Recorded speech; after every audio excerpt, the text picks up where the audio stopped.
having a little bit of internet slowdown this morning and life. So we're starting a little late this morning, but we may end up catching more people than usually get up at 8 a.m. We'll see what happens. We'll see what happens, yeah. But we are excited to bring you information today on parent maturity. Yes, that's where we're at today. Brain is... Yeah. Good. We're just going to jump in. That's what we do. It's been a crazy morning, and it's only 9:25. 9:25. So... It's fun. We had to do we're teaching on parent maturity today, and we had to exhibit some parent maturity this morning. Mm-hmm. We did. So we get to... That's probably one of the maybe most fun or least fun parts of... As we're teaching, we are firm believers that we need to be practicing what we're teaching. Absolutely. And so, thank God he gives us opportunity. Yes, he does. Yay. So today, we're going to start with just a basic overview for those of you who have never heard anything about maturity. We like to give just a quick overview of what maturity is and what the stages are, because we're 4 stages in now. Yeah. So, the 5 stages of maturity are, well, there's 5 stages. Yeah, let's start there. So, and the definition of maturity, good morning, Angie. The definition of maturity is reaching my God-given potential in every age and stage of life. And there are 5 stages. Yes, and those stages are infant, child, adult, parent, and then elder. Yep. This whole roadmap to maturity comes out of Life Model Works, and it's just been such a mind-blowing concept for us and a great tool to help us measure growth and maturity both in ourselves and in others, and has been so eye-opening. We've heard some really great feedback from people who are suddenly understanding why they're struggling in certain areas of life. And the awesome part about maturity is that it never ends. You can always go back and continue to grow in maturity. It's not over. It's ongoing always. But you do need community to be able to help you to grow. It's not something that you can do all by yourself. No. And another great thing about maturity too is that it is a great thing, but to remember that maturity doesn't give you more value. Right. It doesn't make you more valuable. Now, maturity is valuable for us to operate in and to be better parents and to be who God's created us to be, but it doesn't. And it's really needed. It's actually very much needed, which we'll talk about today, and you'll see that. But it doesn't give you more value. Right. It doesn't. You are inherently valuable because you were created and you're on this earth. Yep. So. But it really is something that will help you to do life better. So our whole goal of teaching maturity is 3 things. One is to help you identify where you might be on the map. So the key thing about learning about maturity is not assessing where you wish you were, but just be really honest about where you are. And if you would like to do an assessment on your maturity, that is available on the website. We usually wait to mention that at the end. But especially for stages in now, it's great to go back and look. Also, to give you some really, really practical ways that can help you grow in maturity. So if you take the assessment or you're hearing us talk about things that you realize, oh, yep, those are gaps for me and I need to grow, or there's maybe people in my community that have gaps and they need to grow, we want to give you really practical ways to grow through those, both for you and for you to be able to model to your community. Yeah, because again, you are community to someone. Like Janelle said earlier, we need community for us to grow, but you are someone's community, and so they need you. To help them grow as well. Yeah, so we want to teach real practical ways how to do that. Yep. So let's look back at just a quick review of the last 3 stages that we've gone over before we jump into this 4th one. So again, they all build on each other. They start again with infant, and then there's task and infant that build on child that will help you grow and build onto the adult stage. Right. And so and as we talked about last night, is that really by the time that you reach the parent stage, which is what we're going to talk about today, you really need to have gained, and it was designed by the Lord to have grown in all 3 stages prior to becoming a parent. Yeah. That's the goal. That's the goal. That the Lord has created. Now, many of us, that's not been our truth. I know it wasn't our truth. No. Because we didn't know. We just didn't know what was missing. So unfortunately, we parented especially in the beginning years, out of child maturity, Yeah. Infant maturity Very in much some so. areas. And so this is an interesting conversation today because many people that will listen to this are already parents. Yes. But in that, we want to make sure that we go back and review the key steps and the key things that are needed in order to even be at this stage in a healthy fashion. Yeah. So let's start. So with the infant, so a mature infant, so they know how to receive. They can quiet themselves and they can rest. They can regulate their emotions and calm themselves. They can return to joy from every emotion. Yep. And then they can also synchronize, or they can attune to others. Right. So that means that they can relate to and pick up on the emotions of others, that they're Correct. not unaware of that. Yeah. So obviously we're talking about mature infants, but these are mature infant skills. Yes. And so these should be existing in your adult life at this point. Yes. Many, Very but good, it's realistic for there to be gaps. gaps. So mature children can take care of themselves. They can say what they think and feel and appropriately ask for what they need. I think a lot of adults really struggle with having gained that skill. Yeah. I'm one of them. Yep. Me too. Can do hard things. If you notice that you have a struggle doing hard things, that was a skill that was designed to be learned in your childhood. Yep. They can take responsibility for their choices. Yes, that's a huge one. I want to jump back to real quick. Do hard things, can do hard things, because that is probably one of the ones that is so much.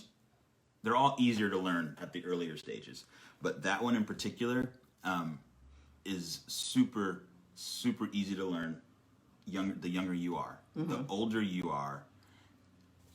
Personal experience, the harder it is to be able to do hard things, because your brain has built pathways that you get to a certain point and you're like, I can't finish that, or I can't do that, or that's too hard for me. And it's hard for you to push through that. So if you learn at an early age that, no, you can do it, and your community and your parents and your people help you walk through that and do the hard things with you, and then let you know that you can do them on your own, when your kids get older, it's so much easier. Yeah, well, think about it too. Like, when you're little, you really do have people surrounding you saying, you can do the hard thing, you can do the hard thing. Yeah. When you're 40 and a grown man, who's going to stand around you and say, you can do the hard thing? Right. And so exactly. that external encouragement is gone by that age, and it should be, because you should have been practicing all along. So that does make it extra challenging, because you don't have that extra layer of support. However, as we've seen, especially in men, the men are looking to their wives to be the ones to still provide that when they haven't learned how to do the hard thing. And then that creates a lot of challenge in marriage as well. Absolutely. Absolutely. So mature adults, yes, which we talked about in our last video, can take care of themselves. So just like, because in children, they learned how to take care of themselves in childhood. But now they can also learn how to take care of someone else at the same time. So they can remain relational even in difficulty, which means that I can keep our relationship bigger than the problem. Yeah, that's a big one. They can bring themselves and others back to joy. So if there's a big emotion, mature adults can stay present and then help bring those around them back to joy and not end up in like a nasty spiral. They can protect others from their power. That's an interesting one. I actually posted about this one last night, because if you stop and think about it, holy cow. So that could look like, as a mature adult, I'm protecting, and especially as you're moving into parenthood, I'm protecting my children from my ability to squish them or to be angry at them, to physically hurt them when they're little. It could also look like I, as a mature adult, am responsible for helping protect others from my pride. That's really good. From my leadership position that I could use to control them, or I could use to manipulate them because I have power over them. From my anger. From my anger. From, a lot of things. like, I know your brain could go a lot of different places. But my sexual power, we talked about that last week, that I can protect others from my sexual power. But yeah. And mature adults can and have bestowed manhood and womanhood on others. Oh, that's a snap. Yeah. Like, so people are like, well, what is that? What does that look like? We talked about last week is that rite of passage. You know, there's an event of a rite of passage, but then there's also just the everyday, like finding a young man and saying, nope, you're a man, you're a young man, and I'm going to help bring you into manhood. Right, which actually kind of segues us really well into what parenthood is. That's very so. Just a caveat on that, because Yeah. we're going to probably talk a little bit more about it. But we talked about the important part about being a mature adult isn't about just adulting for the sake of adulting. Like, yay, you have an apartment. Yay, you don't live with mom and dad anymore, and you've got a job. Like, you're adulting. But it's really about, and we're going to explore this some more. We're exploring it with the Lord right now. Is that it's really about becoming a man and becoming a woman. What does that mean? Mm-hmm, because adulthood technically starts at 13. Yep. So it doesn't start at 18. It starts at 13. And by the time that you are moving toward parenthood, you should be a mature adult, fully capable of taking care of yourself and at least one other person. And then you become a parent. Right. And so what qualifies someone as a parent different, obviously, besides birthing a kid, but what qualifies a parent? So it's being able to give sacrificially. And so what I want to go ahead and I'm going to read this just because I think it encapsulates it very well. It says, you will know you are at the parent stage when you can sacrificially care for your children without resenting the sacrifice or expecting to receive anything for your efforts. You may feel exhausted or overwhelmed at times, but you still will be able to appreciate, not begrudge your sacrifice. Right. So it's learning how to sacrifice with joy. With joy. And that's really an important thing. We have a lot of people in culture that are parents, but cannot do it with joy. Yep. And cannot really sacrificially give without expecting something else in return. Yeah. So, it's a big one. So here we go. Let's jump into parents. I want to read this too because I think this is also very important. So we talk about parents, and immediately your mind goes to, well, I am married, or I'm not married, or I'm a single mom, or I'm a single dad, and I have biological children. Yep, automatically. We know that equals parent right, in our society, So biologically being a parent, one, doesn't automatically make you a parent. Right, just like being 40 doesn't automatically make you an adult in maturity. Yep, that's correct. And then singles can be parents as well.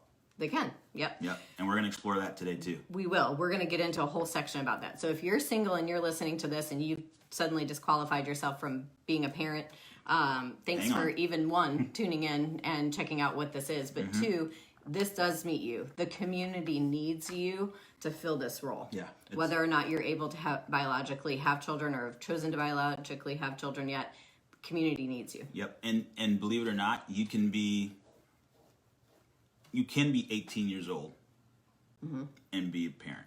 And be working, be working at being a parent, depending on your maturity. Absolutely. Remember, these are maturity stages, not age stages. That's why I said can be. Can be.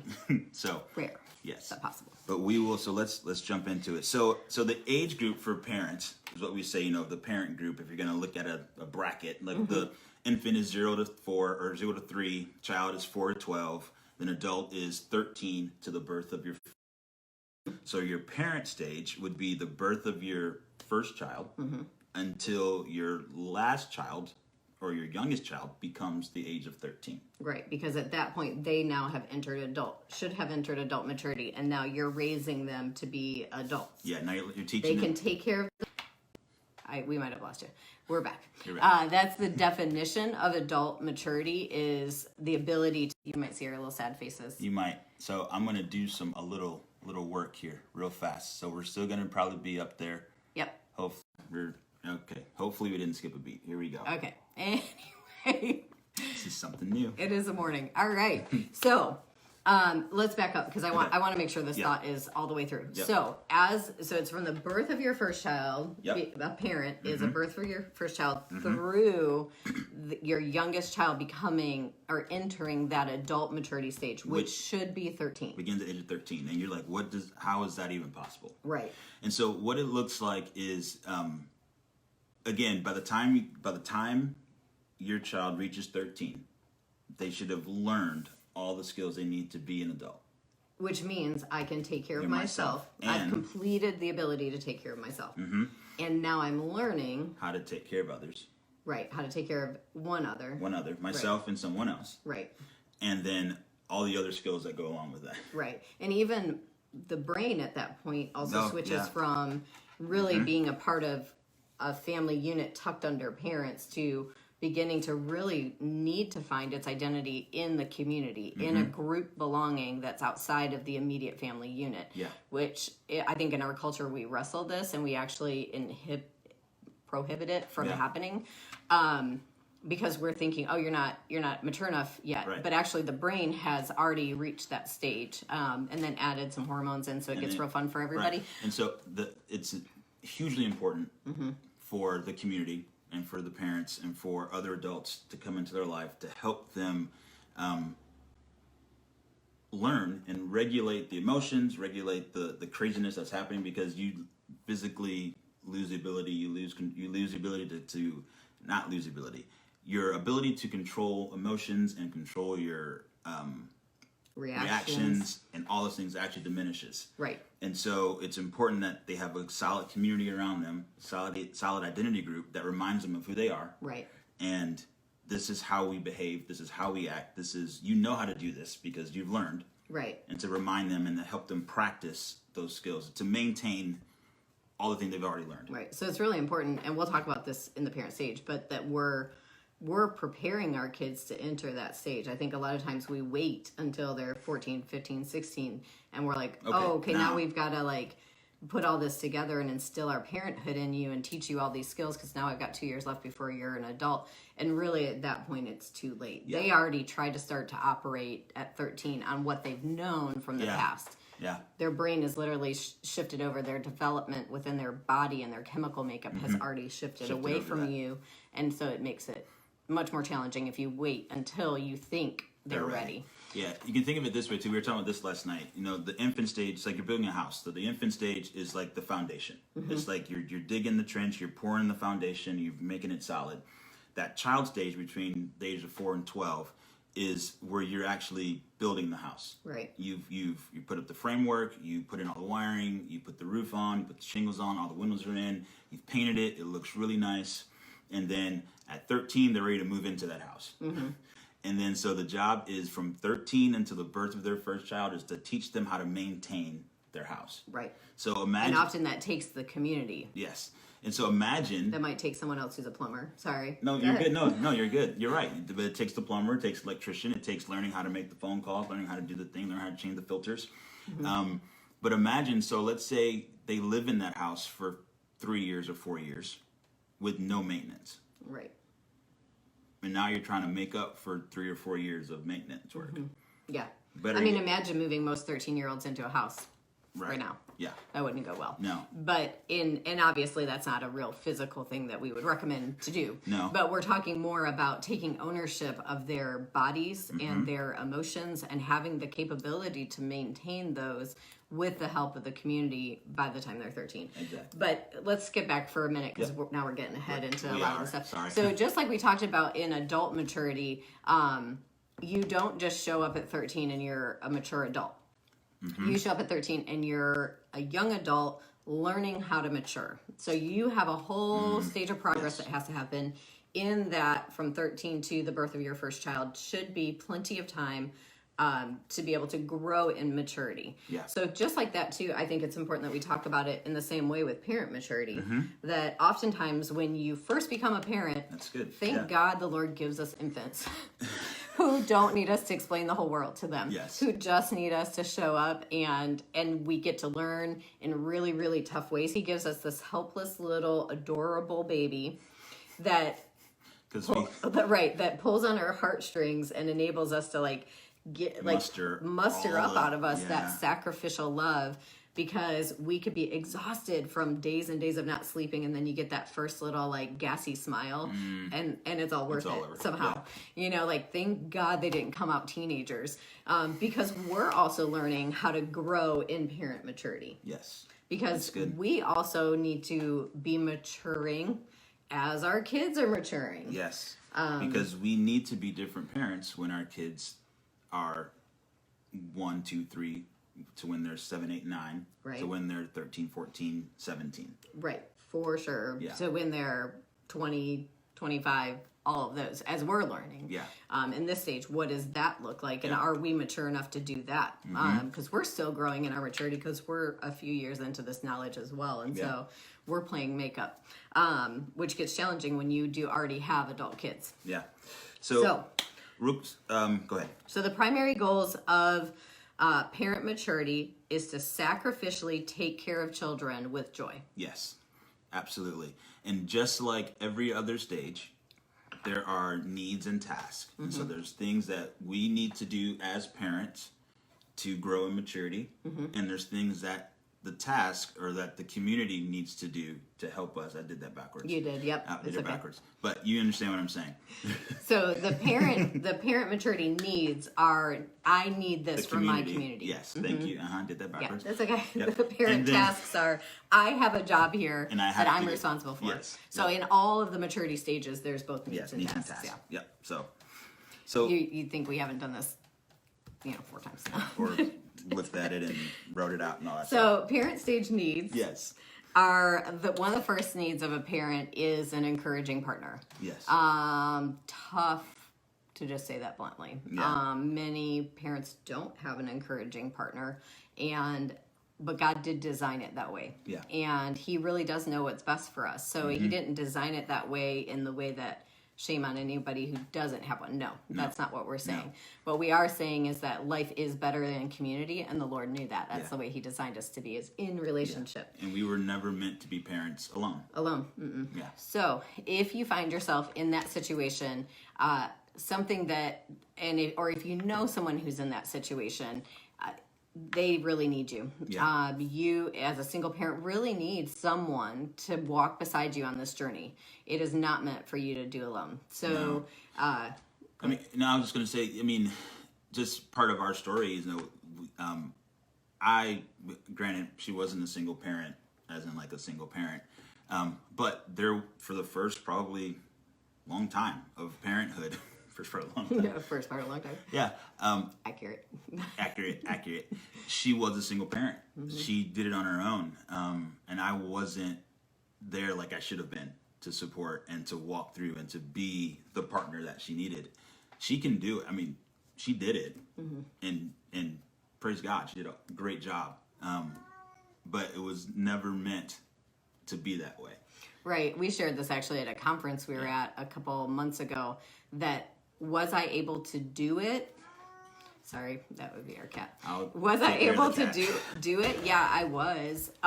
But I was busy being both mom and dad. And so I wasn't actually able to be mom, just mom.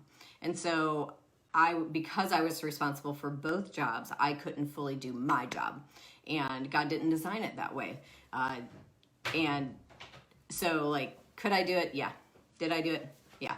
Did I get to be the mom that God designed me to be? No, because I had to be both. So just keep that in mind as well, that I think there's a lot of women who are in this situation, and part of what is our passion to figure out is how to help people not to repeat the mistakes we've made, and also how to help parents who are currently in this situation. We know so many marriages that that's the truth. Yeah. That the men don't know how to be men, don't know how to be fathers. And so there's a lot of moms and women who are single parenting inside of marriage.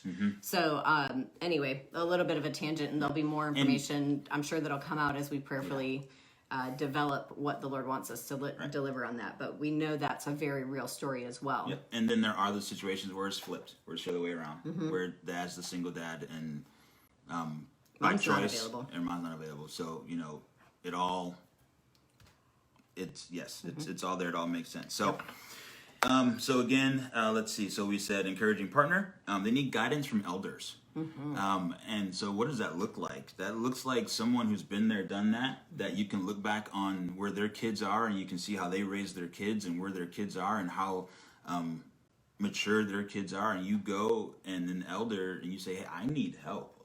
Am I doing this right? Am I walking this road right? How can I do this better? How can I grow in this area? And it's the elders that are able to come in and say, yeah, you're doing great, or maybe tweak this a little bit, or look at this, or we did it like this, and this is kind of how it worked. There was a story I heard about someone who was a pastor, and he was a youth pastor at a church, and he had littles.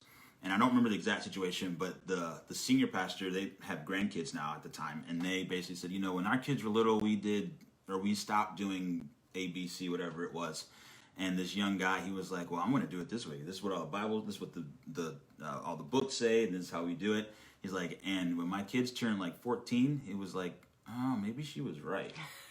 Yeah, because she had walked that road.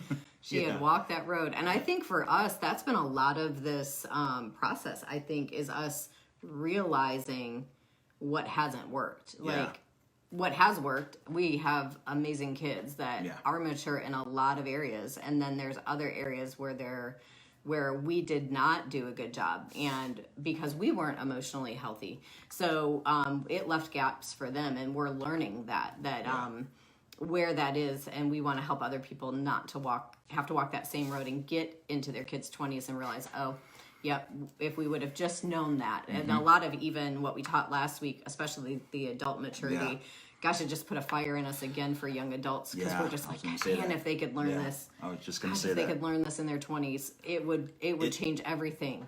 Versus the people were in groups and such, like a lot of our people are 40 and they're learning this, and we're just like, man.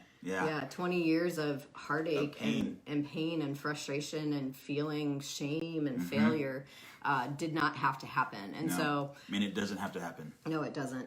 And I would say too, on the guidance for elders, this is something we're practicing. Like just this week, in the last few days, we just got on the phone with some people that are elders to us to say, hey, we don't know how to be good parents in this situation. Can you help us? Can you talk to us about what you might do? Can you pray with us about that? This is so key, and something that was really missing for us. And something easy, I think, that you can just bypass, because we had to consciously make the choice. We had to consciously be mature enough to identify the need, realize that, hey, we need help, and then articulate it. What do I need help with? And then make the phone call. Right. And then I'll also say this. So there's parents out there that your parents are still alive, and they're the grandparents, and they may give advice, and they may give, like, well, we did it this way, and sometimes, as I know, for me, like if my mom ever said that, I was kind of like, yeah, okay, well, I'm not going to do that, or just because it's my mom, you just kind of, you brush it off. But there's still wisdom there, and you still need to listen, and you need to prayerfully consider what they're saying. And it may not be something that you feel the Lord's asking you to do for your family and for your kids, but at the same time, don't dismiss it. Don't dismiss it. Yeah. Yeah, because we actually at this point don't have parents like that we can call and walk us through with that. Yeah. So it does make it tough when we're having to call people that we've built relationship with versus having family. Those of you who have parents that are involved with your kids and involved in your life, be grateful and make the phone calls. Yeah, absolutely. So parent stage needs, the one other need is that you need feedback and advice from other mothers and fathers. Gosh, it's so easy to get busy with your own kids' lives. And I think this whole shutdown has, like, all the activities are out. Yep. All the stuff that used to cause you. I know I was mom taxi for a long time, and that changed. Yeah. And so, so it was easy to be too busy to have peer friends who are also moms and dads and who are in the trenches with you, in their own trench, and even just sharing stories back and forth provides so much support, and it really is needed. Yeah, I was going to say, share stories, share, this is how we did this. This is what this worked for us. This, and be involved with other parents, because especially parents of your kids' friends, I think is also really good too. Ooh, that's good. Yeah. So where you can now, because what happens there too, I think we get into that too a little bit, but there's the community of parents of friends. So like your kids, wherever they go, they know they have like a second mom, or they have a second dad, and vice versa. And it's really important for them. Yeah. Very important. And then you're able to talk to each other and compare notes and to help all of the kids and the community grow. Yeah, so by you having peer support, you're actually building a whole other layer of support for your kids when you have a supportive peer layer that they know that you trust and that they can trust. Yep. Because they will look for that. They will absolutely look for that. When they enter that 13 years and up, they're going to be looking around saying, who else is around besides my parents to help me figure out how to navigate this world? Yeah. So if you've already provided that for them and they have access and they trust and they have relationship, That's awesome. it makes it huge nice. Yeah. Yeah. So another thing that parents need in this stage is that community to provide encouragement, guidance, and breaks and opportunities to recharge. So that looks like you have parents that will let you have a date night. Yep. Yeah. Or I've known a lot of moms who will trade. Where it's like, That's hey, good. if you'll watch my kids for 2 hours, I'll watch your kids for 2 hours. And those are great ways to do it. Also, to being aware in the community. We talk about community and we're talking about peer friends, but also this is the role, and we'll talk about elders next week to clarify who an elder is and what their job is. But elders who are available, gosh, this is a gift to to tired parents who just need a break. Grandparents stepping in to take a night, or just different elders in the community taking someone out to ice cream, or being a mentor when things are tough at home or a kid just needs a break from siblings or family. It's great to be able to step in for them, and it is really needed both for parents and for the kids. Yeah, absolutely. And the last parent stage need is a secure, orderly environment. I mean, this is kind of an obvious, I don't think we need to go on a diatribe about this, but that's important that you have security. A parent who is trying to parent a child in a non-secure environment, those who are struggling with homelessness or not guaranteed housing. We know a lot of people who have walked through that stage. We've fostered a lot of kids whose parents weren't able to parent well because of some basic needs of security. And or because of even just orderly environment, being able to keep a clean, appropriate house for their children. It's a need. And it's interesting because this is actually in a community need, in the parent stage community need. Obviously, as a community, we can't necessarily provide housing in that state. Like, it's not like our job to make sure that every parent has a house. But knowing this is important to know that especially single moms or people who are struggling with housing will struggle to be parents until that's provided. So if you're ever in a situation where you know someone who is struggling with just basics of housing and food, don't judge their parenting unless you're willing to step in and help. They are not going to be able to be the parents that they were created to be if they don't know where their next meal is coming from, or if they don't know where they're going to sleep that night. Absolutely. So as a community, we need to stay aware of that. Yeah, and that's just the physical side. I think then there's the emotional side, and then there's the mental side of that too. Secure and orderly, being safe. Yeah, safe. That parents need to know that their community, there's how do you say it? That there's security, and that there's an order. I mean, not like there's like the top dog and the next person down, but that there is this. There's a structure. This structure, this meshing, this growing together of their community, their environment. That's a good way to put it too. Yeah. That's very much secure in that they know that, you know, if I start to veer off the rails a little bit, there's going to be someone there that says, "Oh, wait, no, we need to come back over here." Right. They need to know that. Yeah. And know that they're secure in that, and that they can, because there's freedom in that structure. Right. For you to be parents and to be who God's created you to be. So. Right. And the community helps provide that safety net for you. Exactly. That's the idea there. Yeah, for sure. On the big picture. Yeah.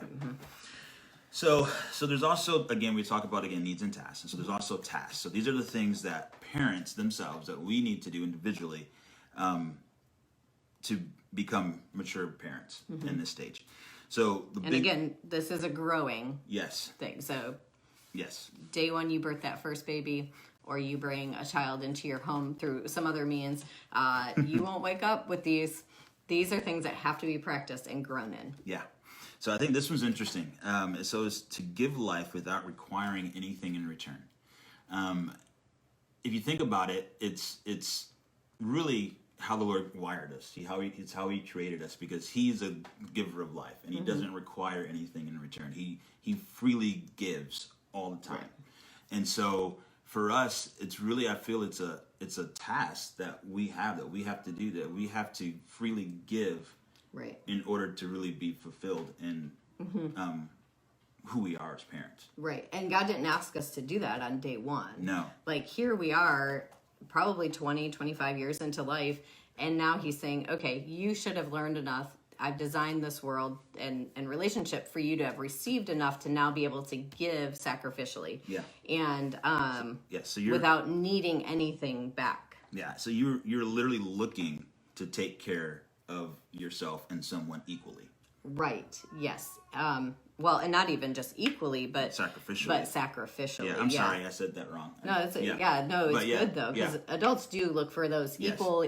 We talked about it last week. Those mutually satisfying relationships where there's this really nice ebb and flow of give and take, where I'm not giving all this to you in an unhealthy way, and then I'm not getting anything back from you, especially in relationships with spouses or significant others, that there shouldn't be this whole like, I'm giving everything and I'm not getting anything back from you. Right. Healthy adults are seeking mutually satisfying relationships. Healthy parents are seeking relationships where I have an abundance to give away and I can give it without needing anything back from you. Yeah. That's really the difference. And again, that's learned. That's learned. And again, we're not saying that's every relationship. No, this isn't a parent-child situation or mentor-mentee situation. Yeah. Adult to adult, mutually satisfying. Right, yes. Parent to child or mentor to mentee. Right. I'm looking to sacrificially give. Exactly. Yeah, that's really important. It was interesting. We were talking last night about that really the parent stage is that shift between growing myself, and now it's my job to go back into the community and grow someone else. Yeah. So that looks like I reproduce and I grow someone else to adulthood so that they can then become a parent and grow someone else to adulthood. Right. That's where that shift is happening. That it's not meant to be, I get to parenthood and now I'm still just about myself until I die. No, it really is, as God designed it, where he's like, okay, now you're mature enough to go back and help grow the community. It's actually your responsibility at this point to do that. Yeah, absolutely. So true. Another task is to build a home. And so I don't mean physically go build a home with, hammer and nails.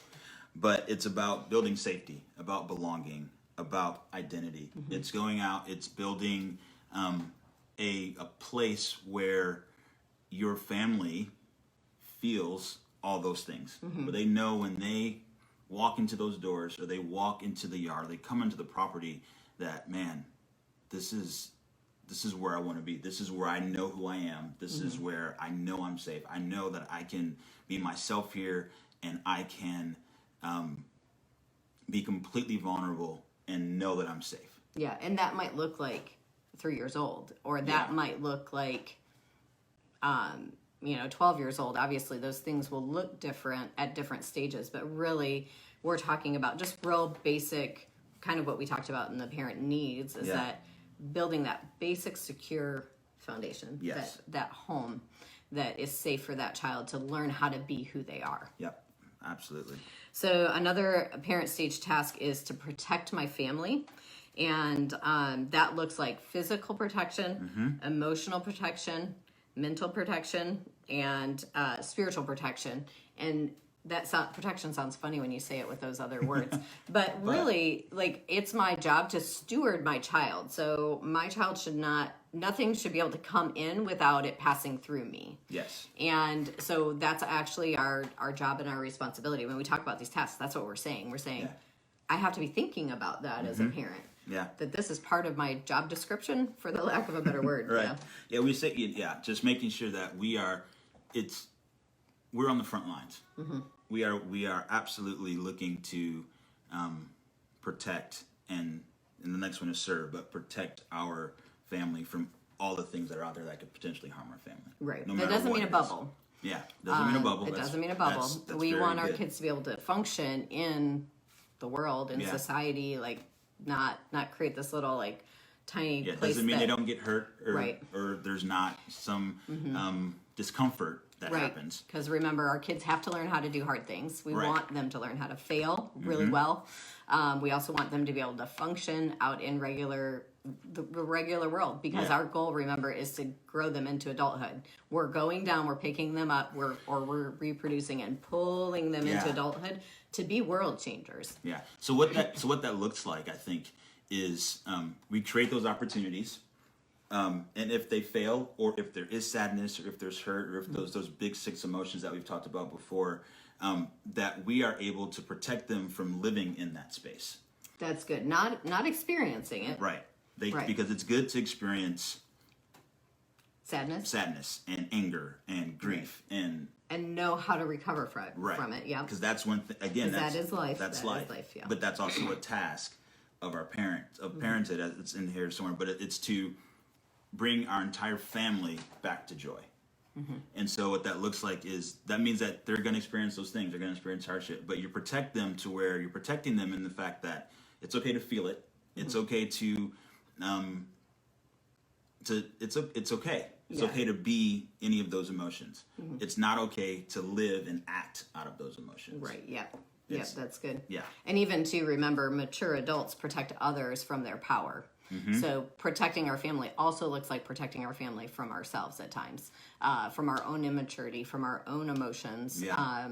That our children should not be the brunt of that. As a parent, it's our job to also protect them in that way. Yeah. And that might be hard to hear, but it's true. Yeah. And it's a true area that I think we need to just stay aware of, because it's easy. Yeah. It's easy on bad days to forget that, like, we have the power to choose life or death for our kids, even in those moments, and to choose safety or not safety for our kids. And so another parent stage task, meaning in that job description as a parent, is to serve my family. And I think that's a pretty given one. Yeah. I think our culture actually does a pretty good job of that. Maybe a little No, bit so of a doesn't pendulum mean swing. That doesn't mean that they're the masters and that you bow to their every wish.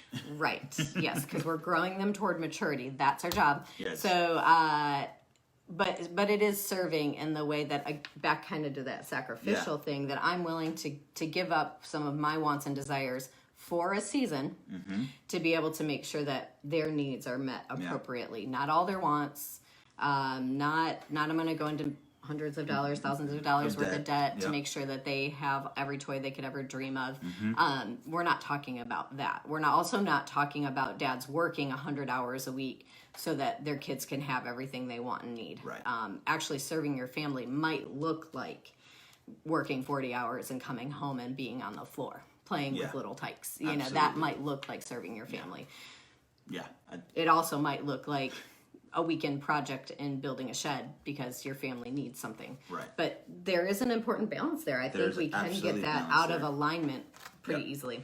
Very true. And another one of those things, and you alluded to it in that last example, where coming home and just being on the floor with your kids. It's enjoying your family. It looks like you absolutely enjoying being with your family, being around your family, and you create joy together. And just so again, you're creating those. It all goes back to those. We talk about relational circuits, about all these different things, but you're creating this atmosphere of peace, of safety, enjoyment, where your kids have something to pull back on and know that, you know, my parents truly enjoyed hanging out with me. Yeah. And being with me, because that's a part of an identity builder for your kid, whether they're 3 years old, 1 year old, 10 years old, to know that you find joy in being with them. That is a key piece of their identity, is children who grow up to be adults who know that their parents were glad to be with them. Yeah. They have a foundation that unfortunately is not as common as it could or should be. So if you're a parent right now, remember, and I think COVID has kind of brought us this as a gift in a way, like to learn how to enjoy again and how to rest with them and how to be with our kids, because that is something that they so desperately need, and something honestly that is for you too. Like, I mean, for you to have joy in your parenthood is a gift that the Lord wants you to have. Absolutely. This isn't an 18-year like sentence of work. It really is for you to enjoy.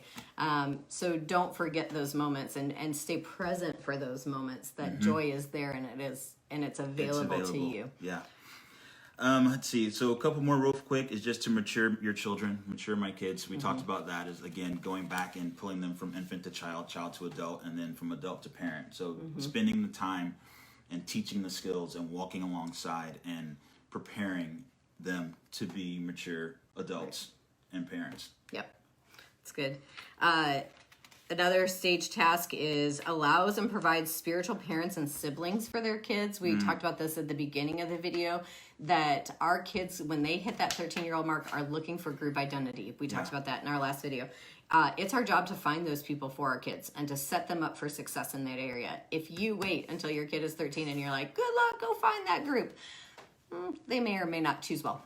Or they may only have access to people that you aren't thrilled with. Right. So just be thoughtful of that really you are, part of your job is to find them people that will help surround them. And so be careful that you're not isolating yourself. Be careful that you have friends that could also be your kids' spiritual parents, or may have other children that could also be spiritual siblings to them. And spiritual siblings sounds cheesy, but it is verbiage that a lot of people use. Yeah. And it's basically what might look like a godparent, or it might look like, or those, or youth group. It could look like, like we have friends whose kids call us aunt and uncle, and there's no blood relation there, but they know that we are extended family to them. Yeah.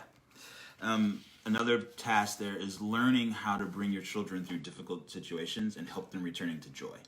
We talked about that earlier, but that's a huge one, to where your family can operate and your kids can operate out of joy and live there.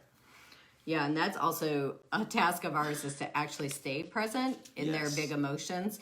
So in order to return them to joy, we can't dodge out when they have a big emotion. We have to be able to stay present, and honestly, that is a really big gift to them, is our ability to stay present. If we cannot stay present with our kids when they have big emotions, it will create major challenges for them. If you've listened to the other videos, you'll realize that many of us have made it to adulthood with gaps in those areas because our parents just simply weren't able to stay present in our big emotions or help us learn how to return to joy. That wasn't even really words that anybody would say back in the 80s or the 70s. Right. Or before, but we know better now. So now we can do better. And another thing that the Lord has brought up a lot to me this week in particular is I'm actually responsible for my own emotions in those moments. Yeah. My kid is not responsible for those. So it might look like, because I've seen this in some parents that are parenting younger kids, and I'm hearing out of their mouths, "You're so frustrating. Why are you doing that?" Little kids who don't have any like real concept of why are you doing that? Like they're just being a kid.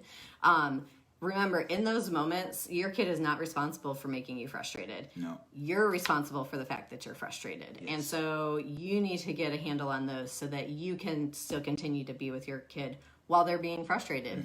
If you notice that you're not able to, quieting is a really great skill that can work there. I'm a firm believer in a bathroom break. Go in that bathroom, close that door. Take some good deep breaths. Yep. Look out the window. Yep. Watch the leaves blow in the trees. Go take a walk. Go take a walk. If you have littles, all that sounds like, yeah, right. But it can be done. It can be done. Sometimes you just need a break and to get back into who you are so then you can be fully present for them. They shouldn't be made responsible for your feelings. No, that's very, very good. And then another task, and the last one I think we have on here, is just synchronize with the needs of your children, spouse, family, work, and church. So just connecting to and attuning to what those needs are.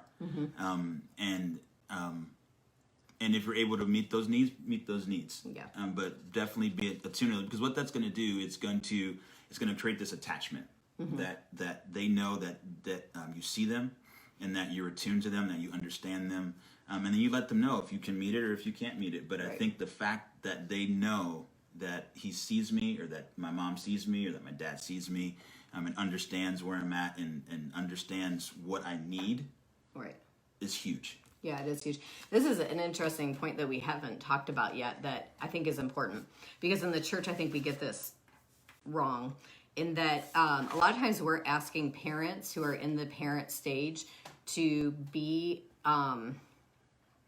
this could be touchy, to be super involved in the church and to sacrifice their family in return. I would just encourage you to consider that, to keep in mind that really your kids need you first, and that the needs of the church can be met by adults who are not at the parenting stage yet and really should be. They're our world changers. Those 20-somethings, they're the ones with all the energy. Lord knows by the time you're a parent, and you're tired and you got a job, big job, that really does come first, especially if you're a working parent, and you're also a parent. So there needs to be some mindfulness there of really what is the most important, and that is your kiddos. And it's the balance. Spouse. Your spouse, because your spouse is there after the kiddos leave. But that's we'll talk. Yeah, that'll be another day. That's another day. But there's a delicate balance. There's an absolute delicate balance there that you need to individually seek the Lord on and figure out what that balance is for your family. Right. Yeah. And for what you do. But I just wanted to clarify that when really we good. talked about attuning to the needs of your family and work and church, attuning is important. Yes, we need to be aware. We also need to be aware of a healthy balance that's incorporated in that. No, absolutely.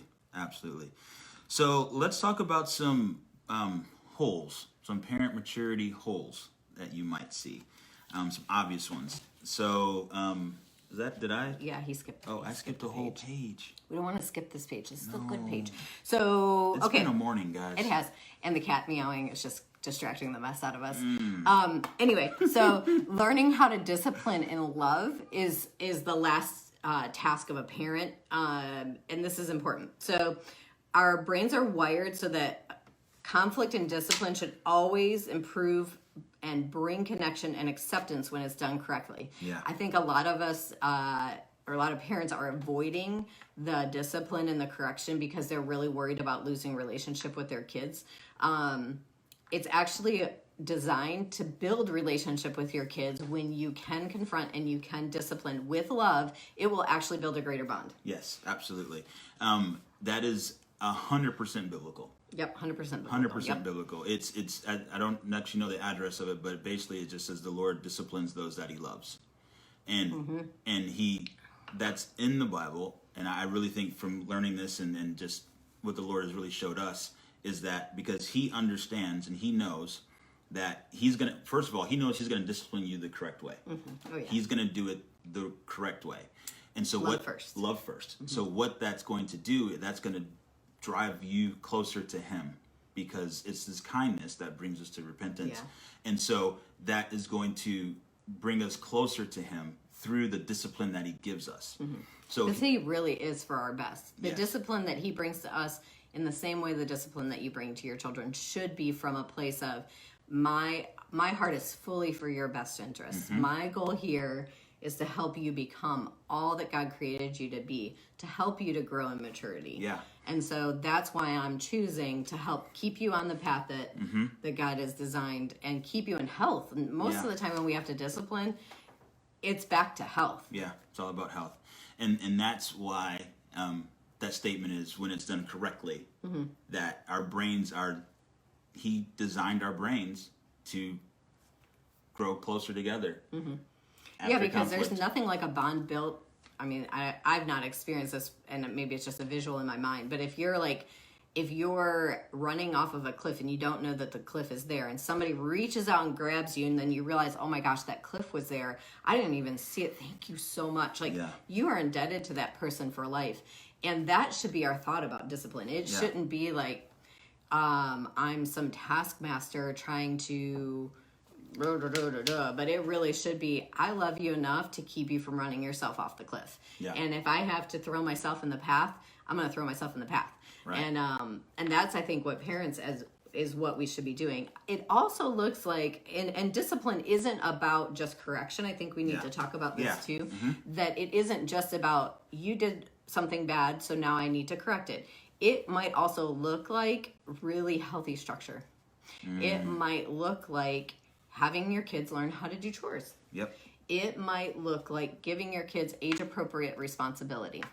It might look like teaching them how to, most of the time, it should look like teaching them how to do hard things. Because discipline isn't That's so like good. there's two words to discipline, Light bulb. right? That Literally light bulb moment. That's, that yeah. it's that English language that we've been Yeah. talking about, where it's like discipline and Yeah. discipline. Like Yeah. we think about discipline like you're bad, you need discipline. No. Discipline can also be we're creating a way for you to succeed by teaching you how to be a disciplined person, how to choose what's good over what I want. That's so good. And even just now going back to that verse, he disciplines the ones that he loves. Oh, that is, oh, yeah. Interesting. That can go, yeah, that, yeah, he puts things in place because he loves us.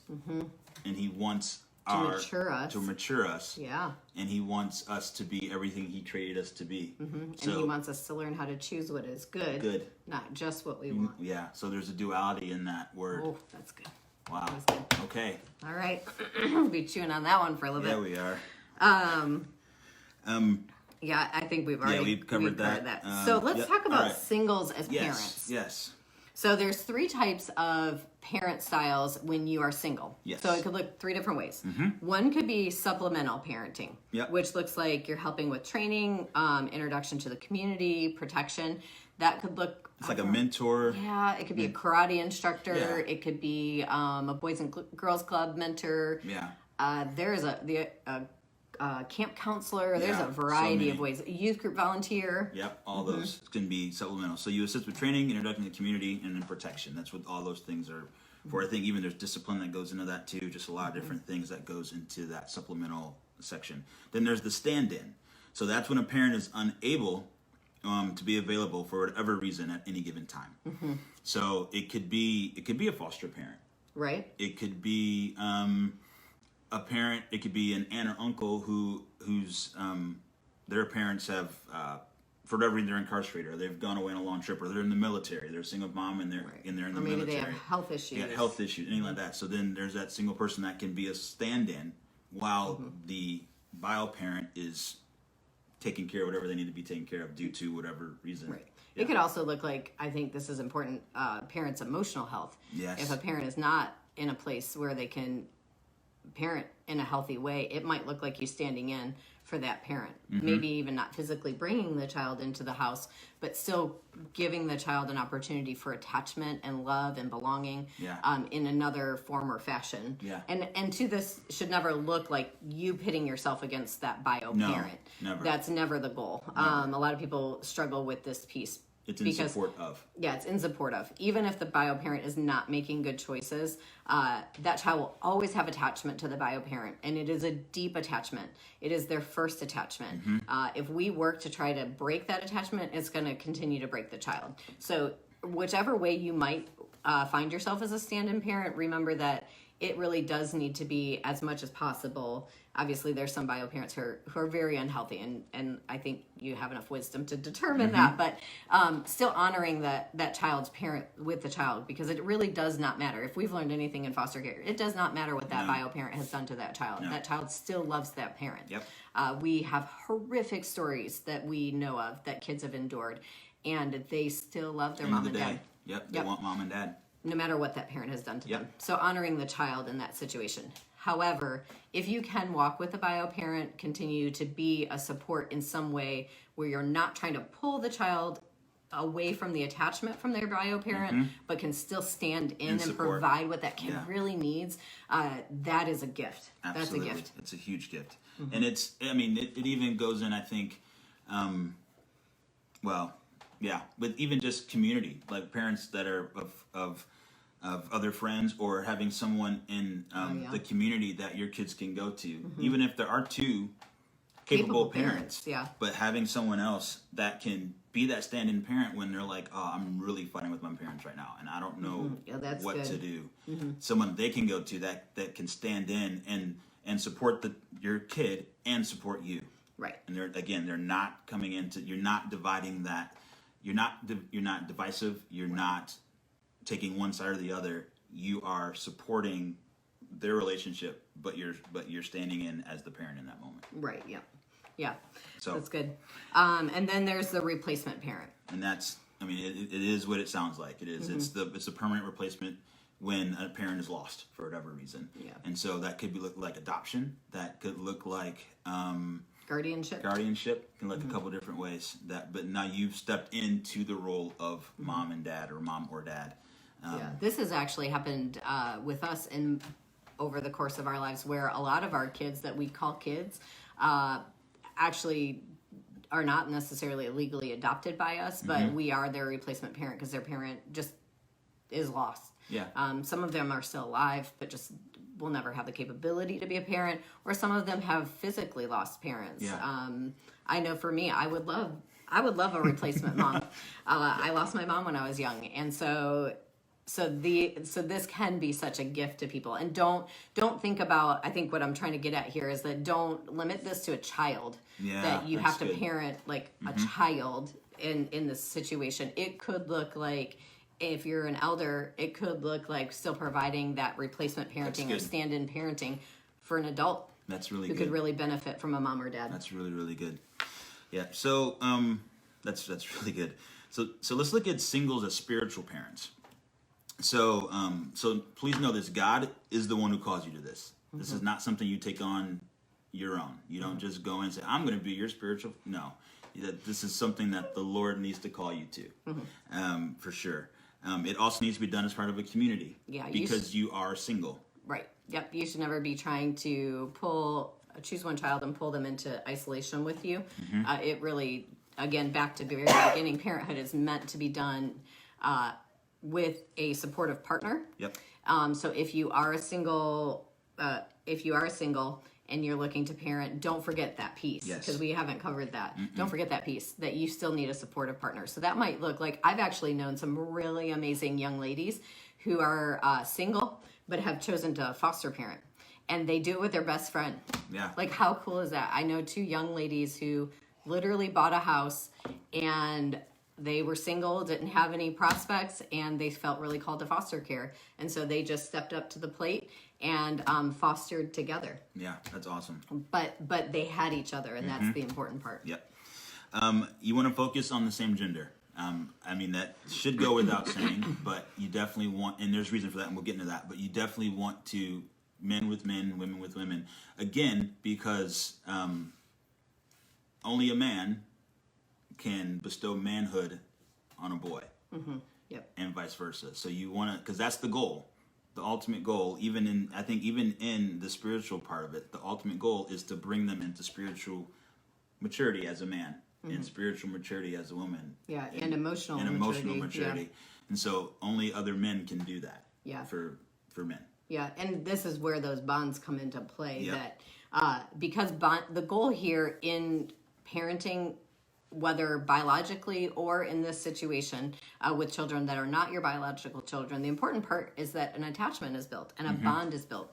And but you have to be aware that the sexual circuits are actually located next to the brain's bonding center. So you probably have been around the world long enough. If you pay any attention, it's not unknown or unheard of that kids can get very attached to parental figures that aren't their biological parent in a sexual way. They can even use sexual behaviors to try to attract attachment or a bond because, and for many kids, unfortunately, that's how they've learned love in unhealthy environments. And so that gets mixed up in the brain, and that's the other reason why staying within a same gender when you are single parenting or spiritual parenting is important. Yeah, within a community. Yeah, and that it stays within a community. You don't want to become that child's one and only, because usually that will continue to evolve into something that's unhealthy. You really want them to build an attachment to you, but also an attachment to a community that's balanced, and to keep that sexual interaction out of the equation. Completely out of the equation. Absolutely. Because it can happen without intention on either side. Absolutely. And then one other thing I just think I want to make a point of too is that mature parents are more than eager for the next generation to move past them. Yeah, a mature parent should be, for sure. Yeah, that's the whole. That's the whole goal. Yeah, is for them to move past you. Yeah. So, when I thought about that, I thought. Yeah. Oh, yeah. I love the conference you went to. The story. If you can remember it, I can't remember. I just remember the moment where I was like mind blown when if a passing lane. Doesn't matter a passing lane. Oh yeah, like my whole goal in life is to create a passing lane for the next generation. That's what it was. Oh man, I was like, if we just lived our lives like that, what would it be like? If I, as a parent, was like, my whole existence right now is to build a passing lane for my children. Yeah. My whole job as a boss is to build a passing lane for my employees. Yep. My whole job as a pastor is to build a passing lane for the people that I'm discipling. Or for my congregation. Or if I'm in leadership in any way, those that are underneath me, it's my job to build a passing lane for them. Yeah, is to figure out a way for them to pass me. Yeah, and to drive well. Yeah, don't stay between the lines, right. man. Not build a passing lane so when I like fall off my pedestal, they get to pass me unprepared. No. Yeah. But to drive really well and to set them up for success. What would it look like if we lived that way? Again, back to the conversation we had at the beginning of like, you're a child and you're mature. You're an infant, you're maturing. You're a child, you're maturing. You're an adult, you're maturing. All for you. Yep. And then as a parent, I have now started the construction process of that passing lane. Yep. That's so good. To go and not only just build it, but also go back and find it. Find those people who are going to pass me. Yep. Absolutely. That's so good. I think I think that's it on this one. There's a couple of things there, but I think we're good. We forget time. We're we always don't even know what time we started. So parent maturity Back to the holes. Here we now go. we're on our holes. Yeah. Obvious immaturity in a parent looks like family members may be put at risk, deprived, or feel unimportant. So where basically you're selfish. Yeah. You selfish. Yeah. And they feel it. And they feel it, and or you don't protect, or you don't serve, you don't enjoy, or you don't. Yeah, and it's felt that I don't feel safe with this parent, or I don't. So that's an obvious hole. If that has come up, that's a hole. And again, not to condemn, not to say you need to be better. This is where I am, Lord. How do I grow from? How do I grow from here? So what needs to happen for the skills, and we'll talk about that a little bit later. Yep. This is a good one. Children may be parentified, having to take care of their parents, which actually blocks their maturing process. This is my story. So I was definitely parentified in the way that I had to take care of a parent who had an addiction. And so it blocked my maturing process. I was catapulted as a child into the parenting stage of life. And so I then spent 20, 30 years parenting people because I knew how to. Right. But I had major maturity gaps because I never got to be a kid. So as a 10-year-old, people look at you and go, she's really mature. She's a really mature 10-year-old. She can take care of herself. Oh, wow, look how mature she is. No, actually did the exact opposite. I was in skill. I was not on the inside. Oh, Lord. In my relationships, I was an infant in a lot of ways. And I couldn't figure out why all my relationships were so broken. And so I'm gonna ask this question because this is one of the things that I think I've said before and I heard. But what happens is that you begin to operate like you can do the task. You did the task, but there was no joy. No joy. And it was out of fear. Absolutely. And it creates those fear bonds that we haven't really got into, but it creates that connection of I can do this, but am I going to screw something up, or how's this going to work? So what's interesting about this that we actually didn't talk about in parenting is that sacrificial caring of another person at the parent stage, because remember, adult stage is mutual satisfaction, parent stage is sacrificial, which means my needs actually get pressed to the side, right? So I deny what I want and need so that I can make sure your needs are met. And that's healthy for a season, with the intent of I'm building a passing lane. Yeah. Where this gets broken at this point is when I'm a child and I'm having to say, I'm going to put my needs aside to make sure mom or dad, your needs are met. And then I begin to build a pattern of that in my whole life. Yeah. And that was my story that I built. Like I constantly was saying, my needs are not important. The needs of everyone else are much more important than my needs. Wow. And then I hit a wall and almost self-destructed.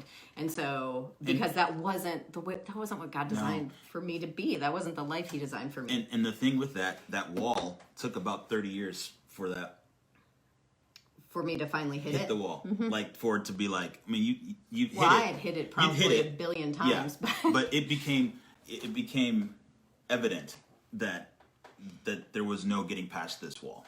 Yeah, well, the kid part of me, which is a whole other conversation, showed up and said, I can't keep living like this. I cannot. I need somebody to actually care about me for the first time ever. Yeah. Literally, that was what it came down to 2 years ago. So, was that I came to you and I came to my family and I said, I have to actually take care of me. Whatever it's going to cost at this point, I've spent my whole life taking care of everybody else. And that just can't go on. No, and what the point of that is that you may not notice it for a while.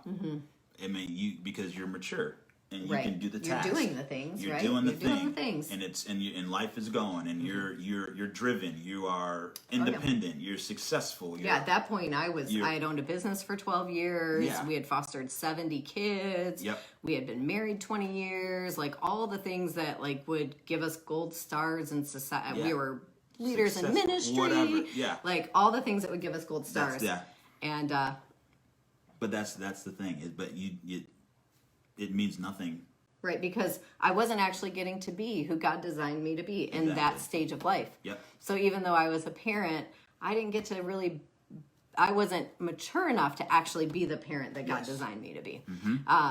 And when I was a kid, I didn't get to be a kid and learn how to grow in child maturity or infant maturity. It actually affected 2 areas of your life. Oh yeah, 3, 4. I was going to say probably more than 4, that. 12. But if we're just talking about, I'm hopeful for elder. I'm hopeful. We're getting there. We got some time. We got some work to do. Yeah. But the coolest part is in saying that, because we weren't intending on sharing all of that this morning, is that what's so amazing and why we're doing these videos is because that was my story.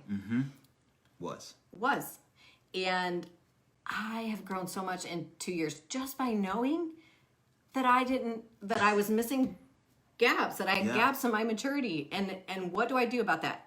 There's practical things that can be done. Yeah. This isn't hopeless. Yeah. Wow. Okay. So Let's go. when we're saying this works or this matters, You're seeing seeing the evidence of it. Yeah. Like 2 years ago, we didn't even know if we would be married. Yeah. Because I couldn't function. And I couldn't function, and I couldn't handle. Because of maturity or lack of maturity. Yep. So enjoy that part of our story to know as a testimony of the Lord's goodness and faithfulness that these are tools that really do work. So tool, yeah. Yeah. A couple things else, other holes that you'll see. You're going to see your children may be vulnerable to peer pressure, unhealthy group bonds, be less likely to succeed in life's goals. Because the reason for that is because, again, our job as parents is to grab our kids, pull them into maturity, and teach them how to become mature adults. Right. And if we haven't done that, unfortunately, we'll see the fruit of that in our kids.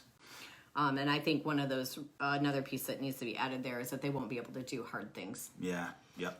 That I think is a really key indicator really that has become evident to us in adults when their parents weren't mature.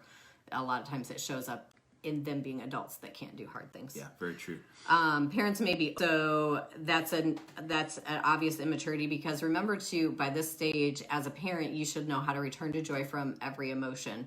That's something you're learning from infancy up through adulthood. And so by the time you're a parent, you should be able to do that for yourself. Yep.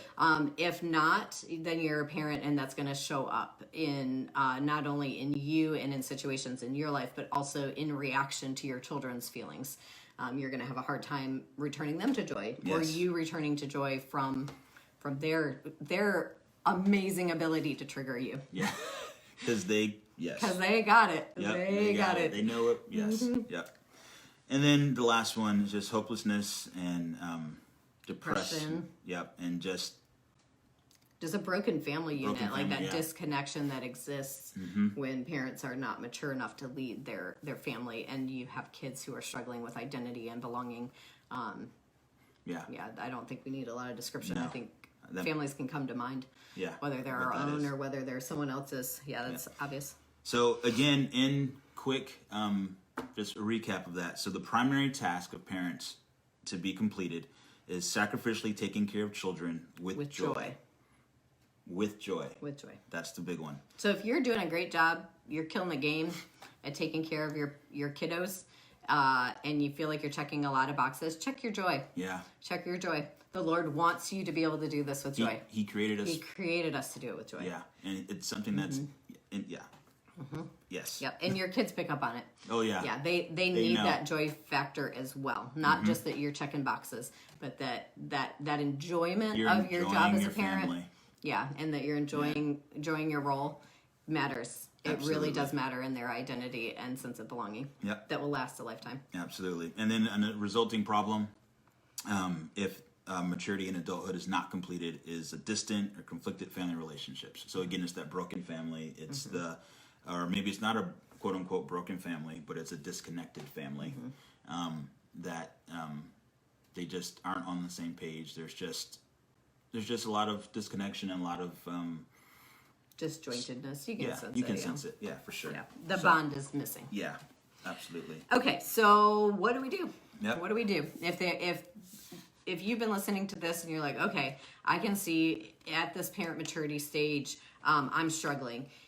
One, I would encourage you, if you haven't watched the beginning videos, from the overview, infant, child, and adult, go back and watch. Yes. Because if there are gaps there, you need to really attack those first before you try to necessarily attack these. Although, if you're a parent, obviously we can't like put our kids on a shelf and say like, pause, I'll come back. Right. You're obviously trapped in the midst of trying to parent while having gaps in your maturity. So think about that, but really they do build on one another. So if you're finding yourself having a hard time doing any of the things that we listed, go back and look at those and begin the work there. Yeah, and as you begin the work there and those skills get completed, then it will begin to carry over into your parenting. So it show naturally. Naturally. So, okay, practical personal tasks. What you can do to help grow your parent maturity. Yes. So identify 1 to 2 tasks and prayerfully begin to work on them. Yep. There is an assessment on our website. If when we're talking about these tasks, there's actually a list of tasks and needs that's all written out there that you can easily print out. Yep. Find a council of parents to enter a relationship. Remember, those peer parent relationships are so key. Yes, absolutely. Go hunt them down. Look for them. They're important. You want to find an elder who's been there and done that successfully. So again, you found a council of parents, and then you want to go and find those elders. Again, it could be your biological parents, it could be your spiritual parents, it could be people in the community that are in your groups that you know that you look at their life and you're like, yeah, I want them to speak into my parenting. And I think for me anyway, when we began to look for these people for us, when we realized we didn't really have community and really didn't have elders over us, for me anyway, I was looking for people who were like going to commit the rest of their lives to us, where I was missing the point. This may just look like saying, I don't know how to make it through this particular situation, and I'm going to muster up 20 seconds of courage and call this person who's walked it. Yeah. Maybe we don't actually have a relationship. Maybe whatever. Like maybe we're not BFFs and been out to coffee 600 times or had dinner together. Maybe this is kind of a cold call, but I've watched the fruit on their lives, and I just need some support right now, because I'm not designed to do this alone. Sometimes it's just 20 seconds of courage. It's really good. And let the relationship develop from there if it's meant to develop. I think the enemy often speaks to us and fools us into thinking that we are alone, and we're not. And relationship is not built overnight, but it does take first contact. It takes first It does step. take first contact. And elders, if you're out there and you're hearing this, Find the parents. Find the parents. Be the ones who offer yourself to them. Hey, if you ever need anything, if you ever want to know how to navigate those teenage years, I am here for it. Yeah. Be that gift. Yeah. Hand out your phone number. It's a gift.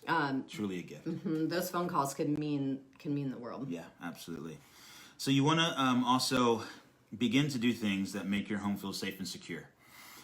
So you want to set a standard for honesty and integrity in your home.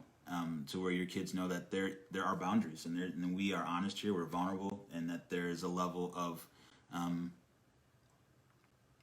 honesty that happens in your home, and I think that will that begins to build that security and that safety. You want to be quick to listen and slow to speak. Yep. You want to speak to them. I'm sorry, you want to speak with them, not to them. Right. Yeah. Yeah. You want to, yep. And be more physically affectionate.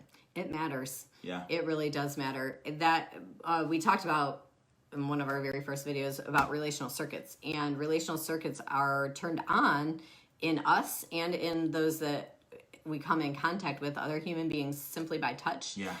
Don't discredit the gift of touch. Even if it's just like you walk by and you just put your hand on them.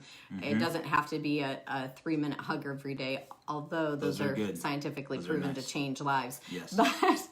But just the basics of touch do matter. And one of the things we didn't include in here, which I don't know why, but what we taught, well, part of it is because it was fresh revelation right here, but discipline. Yeah. Start to think about your discipline as a practical task this week, both in the discipline of what kind of discipline am I building in my kids, and so that they're actually maturing. What discipline opportunities do they have to grow in maturity? And how am I approaching disciplined? Yeah, how am I approaching discipline? Am I doing it with love? I think,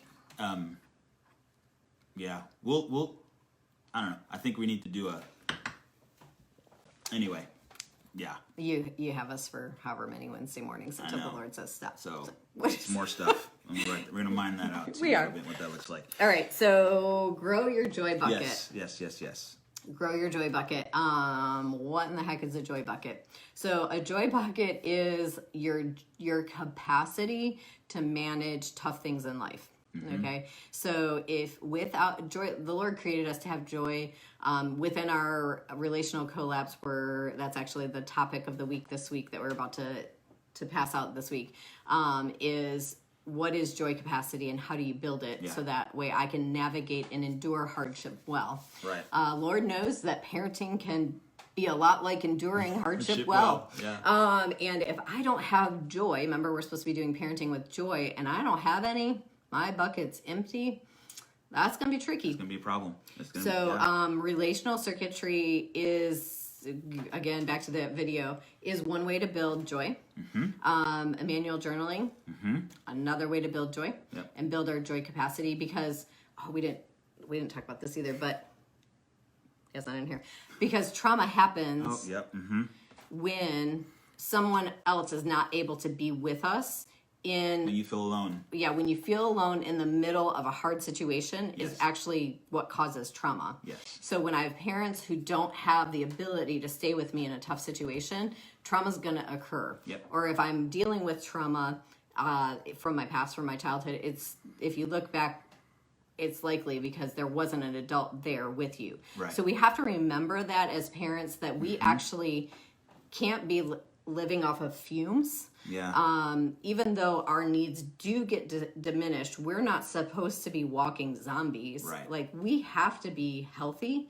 We have to be emotionally available, and we actually have to have something to give. Yeah. And so building joy capacity and keeping our joy buckets full and learning how to fill those up is really the basic beginning of how to do that. I think also some of the things you can, and so for one of those things, for that the manual journaling is good for walking through some of those traumatic things. And then sometimes you just have to get professional help. You do. And to help you walk through that, because those are things that you can do that are going to help you be a better parent. Yeah. And to go back and deal with traumas that may have sucked the joy right out of you. Because also to remember, as an adult, you should be able to return to joy from your own tough emotion. Yes. If you notice that that's not possible, then get some help to figure out how to do that and start to steward your own joy. For recovery.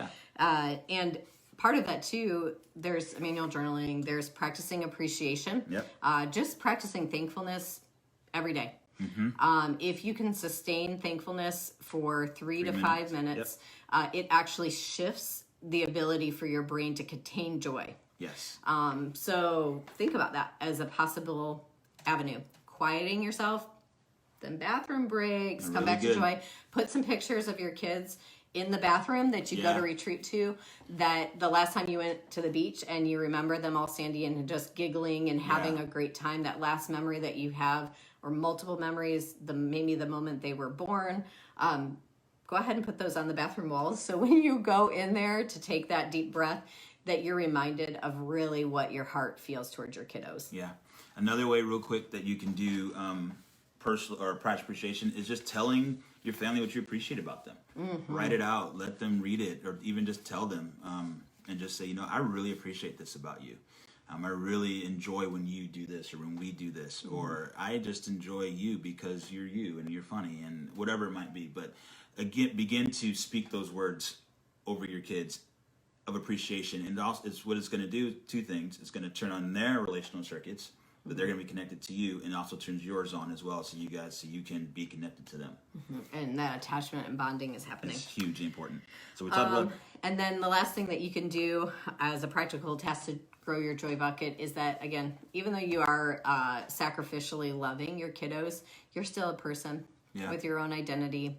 And just like in the adult maturity stage, there are things that bring you life that are special and unique to you that you do love. It is not parenting is not a death sentence of all the things you're passionate about. Obviously, there's a healthy balance. But if you love to paint and you're a mama who hasn't painted in 5 years because you've been in Little Land, get out some watercolors and start painting with your kids. Maybe it won't look like you going away on a painting retreat for a weekend. That's okay.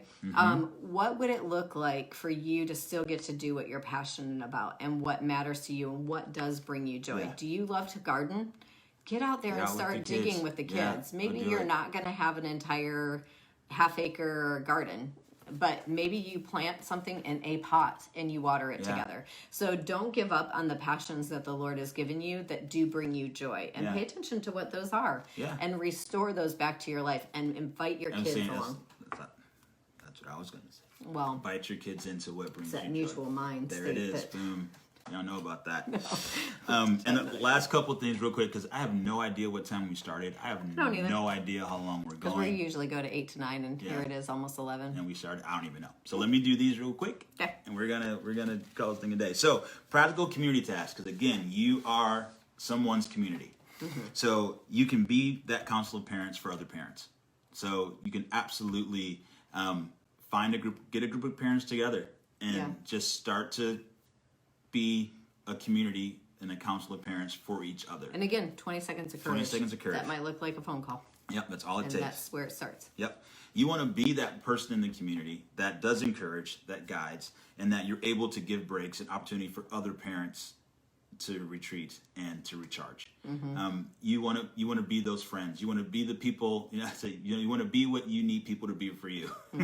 So you want to be that, and so that will help your community and help the parents in the community retreat, recharge, so they can come back and be better parents. And again, if you can trade, that's a huge win. Perfect. And then if you know families or you know parents that struggle with living from joy and returning to joy, teach them how to do that.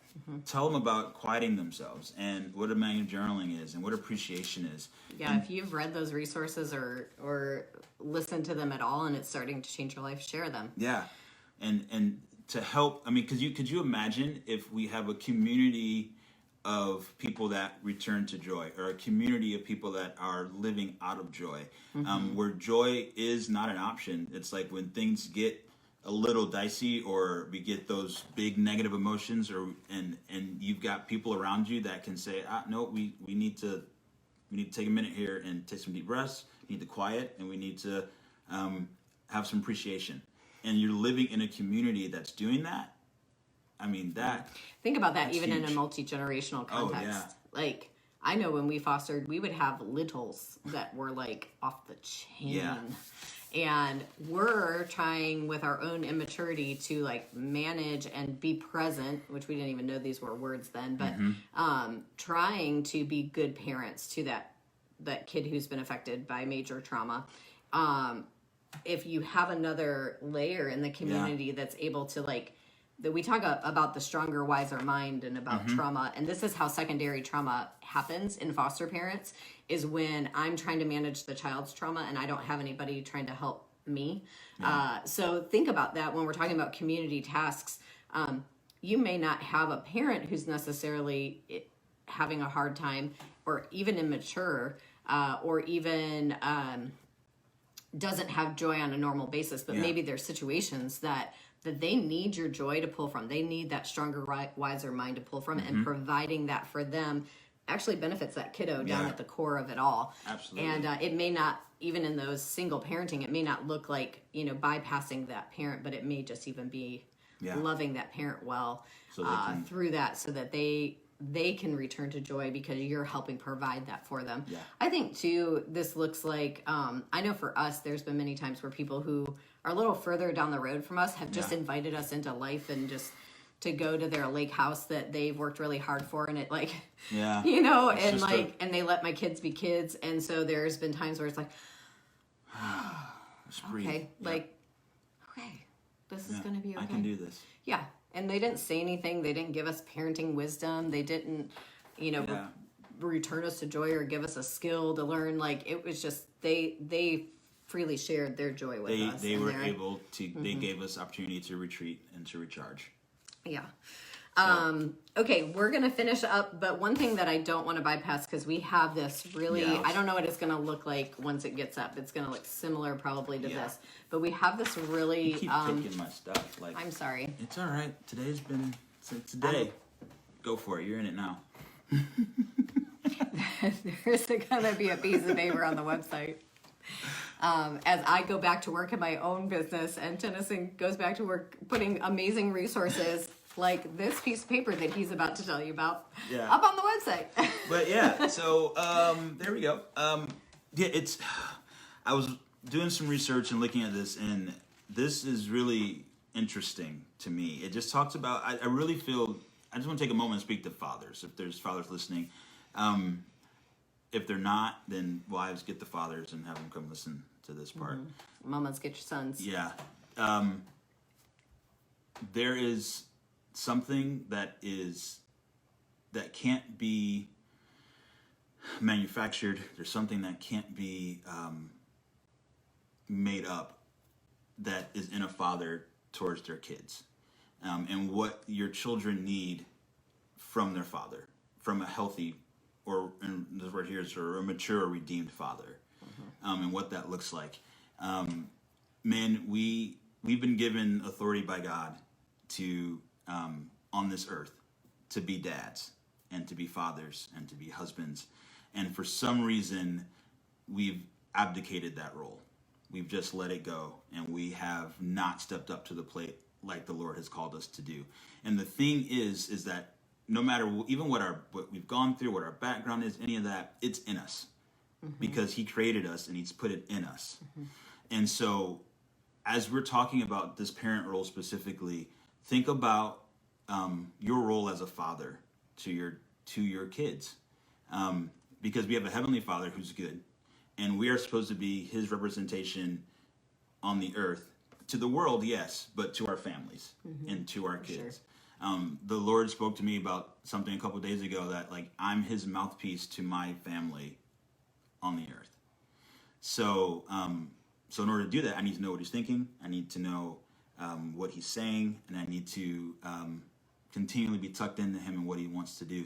So what I want you to take this sheet, as Janelle was talking about, what it says, it's just mature / redeemed versus wounded fathers.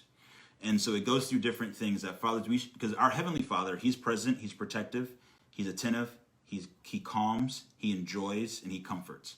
So those are things that we need to be as fathers for our kids. And as you read through this, there's just one column that says mature, redeemed, one column that says wounded. And as you look through this, see where you are in each one of those sections, and then begin to ask the Lord, all right, how if I'm wounded in certain areas, ask the Lord, okay, how do I come out of this woundedness so how do I grow in maturity and be redeemed? Does that look like connecting to other men? Does that look like I don't know.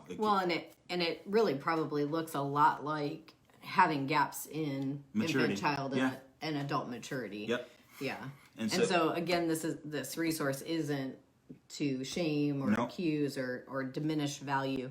It really is to, again, just provide a kind of a pinpointer on the map of some fruit that you already know is there. Maybe you didn't have words for. Yeah. This definitely creates words. Yeah. And I know when I saw this, I was like, and so. However, it creates a place of honesty. I think that's a lot of it for all of us in our healing processes is where am I? Yeah. And that's where I am. Okay. Yep. And I think what that does too,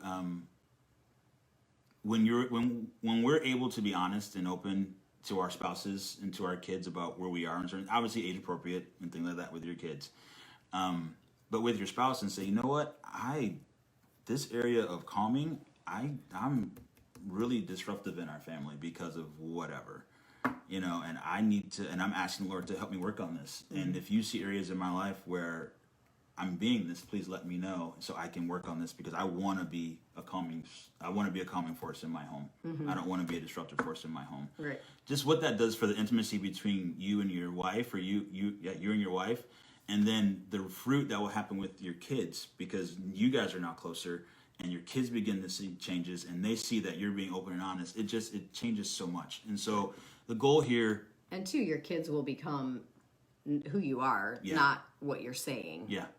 They're gonna model. They're gonna mimic what you model. Yeah. So if you are not a calming presence in your home, then they will not know how to calm, and they will not be a calming presence where they go either. Yeah.